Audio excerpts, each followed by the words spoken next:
Assalamualaikum warahmatullahi wabarakatuh. Saya Siti Nurhayati. Saya dari Psikologi Universitas Profesor Dr. Hamka. Di sini saya akan membawakan tema yaitu menata hati di zaman serba cepat. Alhamdulillahirrahmanirrahim. Segala puji bagi Allah Subhanahu wa taala telah memberikan kita nikmat iman, nikmat Islam dan kesempatan untuk masih bisa berdiri di sini. Shalawat serta salam semoga tercurahkan kepada junjungan kita Nabi Muhammad SAW, suri teladan bagi hati yang paling tenang dan jiwa yang paling sabar, meski menghadapi ujian yang luar biasa. Saudara-saudaraku yang dirahmati Allah, kita hidup di zaman yang serba cepat. Zaman di mana segalanya berlomba-lomba ingin selesai hari ini juga. Misal kayak di zaman sekarang, mau pesan makanan, tinggal klik langsung datang ke depan rumah. Mau tahu berita, tinggal scroll. Karena di zaman sekarang sudah ada TikTok, udah secanggih itu. Mau tahu berita, tinggal scroll. Mau bicara dengan orang jauh, tinggal buka video call. Semuanya serba cepat, serba instan, tapi ada satu hal yang justru makin lambat, yaitu ketenangan hati.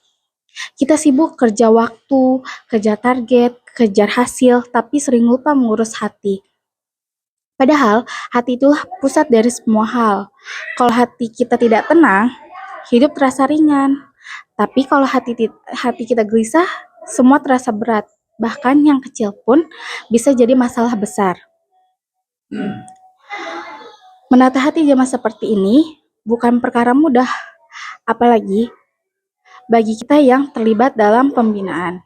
Misal kayak dalam pembelajaran, di rumah seperti ibu rumah tangga, atau melakukan kegiatan sosial di luar sana. Kita berujung untuk berbimbing orang lain, tapi sering lupa membimbing diri sendiri. Itu kadang kita suka lupa untuk menyadari itu sendiri. Kadang kita ingin hasil cepat, semua kelar, kerjaan kelar, tugas kelar. Tapi kalau misalkan itu semua tidak dilakukan dengan hati, dengan keikhlasan, itu tidak akan bisa berjalan. Hati manusia tidak bisa dipaksa, ia hanya bisa disentuh. Dan untuk bisa menyentuh hati orang lain, pertama-tama kita harus bisa menyentuh hati kita sendiri. Rasulullah SAW bersabda, ketahuilah bahwa dalam diri manusia ada segumpal daging. Jika ia baik, maka baiklah seluruh tubuhnya. Jika ia rusak, maka rusaklah seluruh tubuhnya. Ketahuilah itu adalah hati. Hadis riwayat Bukhari dan Muslim.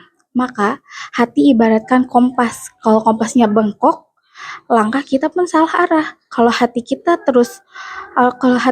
keruh oleh amarah, iri, dan lelah, maka kerja kita kehilangan makna. Jadi semua hal yang sudah kita lakukan, kalau kita melakukannya tidak ikhlas dan masih berpikir buruk, itu tidak akan ada maknanya. Kita bisa aktif, bisa banyak kegiatan, tapi kalau hati tidak dijaga, semuanya jadi rutinitas kosong tanpa roh. Jadi kayak seperti hampa, kita melakukan hal ini, hal itu, tapi tidak ada di pikiran dan otak kita, tidak ada menetap di hati kita. Tapi sebaliknya, walau pekerjaan kita sederhana, kalau dikerjakan dengan hati yang bersih dan niat ikhlas, maka niscaya besar, nilainya besar di sisi Allah Subhanahu wa taala. Sekarang, bagaimana cara kita menata hati agar tetap tenang dan kuat di tengah makna hidup modern ini? Yaitu yang pertama, sediakanlah waktu untuk Allah. Luangkanlah waktu sejenak setiap hari, bukan untuk scroll, tapi untuk menenangkan diri dan berdialog dengan Allah. Sholawat bukan sekedar gerakan, tapi saat kita meletakkan semua beban dunia di sejadah dan berkata, ya Allah, aku lelah tapi aku tahu Engkau ada.